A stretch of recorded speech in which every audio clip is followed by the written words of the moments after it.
Som praktikant i den politisk-økonomiske afdeling har man nogle standardopgaver, som for eksempel er at lave et nyhedsoverblik hver morgen, hvor man læser tyske aviser. Så svarer man på borgerhenvendelser, der kommer på mail og på telefon. Vi laver nyhedsoversigter, så er vi også med til at forberede forskellige events her på ambassaden af danske kunder. Og så er der også mange baggrundsanalyser og større sådan analysearbejde, som vi laver. Min arbejdsopgave er jo at bistå hovedsageligt Birgitte, vores kulturattaché på ambassaden, i de forskellige kulturelle arrangementer, som vi har både her på ambassaden og også rundt omkring i Berlin og resten af Tyskland. Ja, jeg sidder i handelsafdelingen sammen med Laura, og jeg sidder og arbejder med sektorerne fødevare og kreative industrier. Kreative industrier er meget bredt defineret, det vil sige, det er nogle meget forskellige virksomheder, man arbejder med.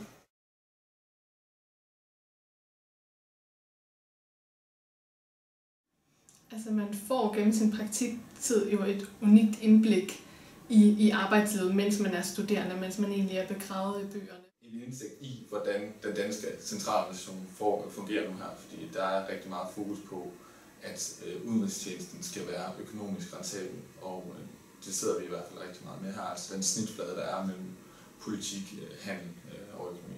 Jeg vil sige, at det helt klart anbefales at tage et halvt år i praktik, fordi det er slet ikke det samme som at have et studiejob, hvor man kan sige, når man har et studiejob, de her 10-15 timer, så er man alligevel, altså det er alligevel begrænset.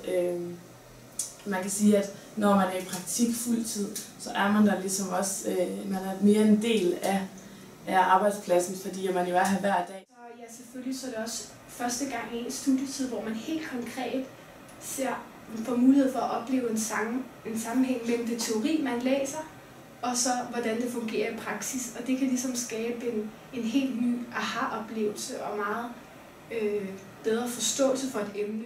En rigtig god baggrundsviden. Man får mange teorier og begreber, som man kan bruge til at forstå de dynamikker, der er i mit tilfælde, så i Tyskland for tiden.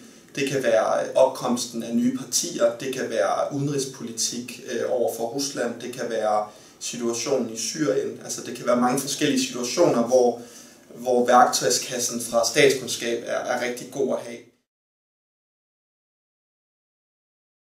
Så vil jeg sige, at man skal være åben og byde sig til. Gør en indsats for at kunne et vist niveau af tysk. Man er også ligesom indstillet på, at man er på en arbejdsplads, og der ligesom bliver forventet, at man også yder noget. Altså man kan ikke bare ligesom, når man er hjemme på studiet, så man ligesom har sin egen tid. Hvis man virkelig arbejder hårdt og lægger en god indsats, så får man også lov til at lave mere spændende opgaver hen ad vejen, og kan virkelig sidde med nogle rigtig, rigtig spændende ting. Ja, man skal nyde det og tage det hele som en oplevelse. Jeg synes, at Berlin har en rigtig, rigtig interessant blanding af kultur og historie, og jeg synes, det er rigtig fedt, når man tager cyklen på arbejde til ambassaden, at man ligesom føler, at man altså på en eller anden måde kører igennem historien. Lidt meget urbant og råt på en eller anden måde i forhold til, hvad man ellers finder. Hvilket jeg har synes har været rigtig, rigtig fedt.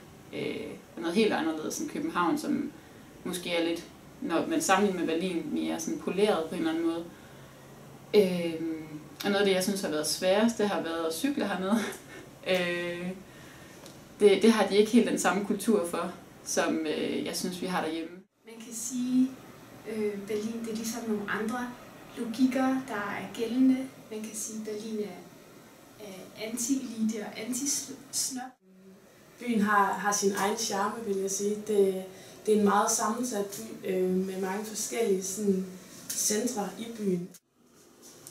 Jeg tror, Berlin er en by, man skal vende sig til på den måde, at den er sådan lidt rå i sit udtryk. Men det er også meget hurtigt noget, man opfatter som sådan en speciel charme ved byen.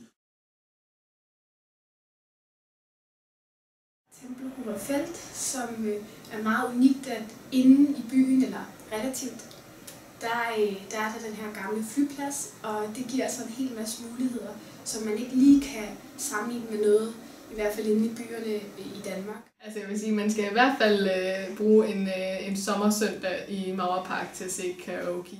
Jeg blev overrasket over, der er så mange muligheder i Berlin, men jeg var overrasket over, hvor hyggelig jeg egentlig også synes Potsdam var, og det er jo en meget mindre by, så du kan nå at se det på en enkelt dag. Og så synes jeg også, området tæt på, altså mellem Potsdam og Berlin, Wannsee er rigtig hyggeligt.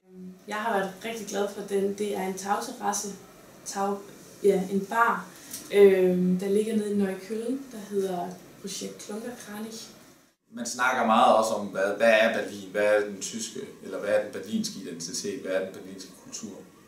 Og jeg synes, når man kommer ud i nattelivet også og oplever, hvordan det er derude, man kan komme ud på nogle natklubber, som man aldrig nogensinde havde forestillet sig skulle være, og som nok heller ikke er i Danmark nogen steder.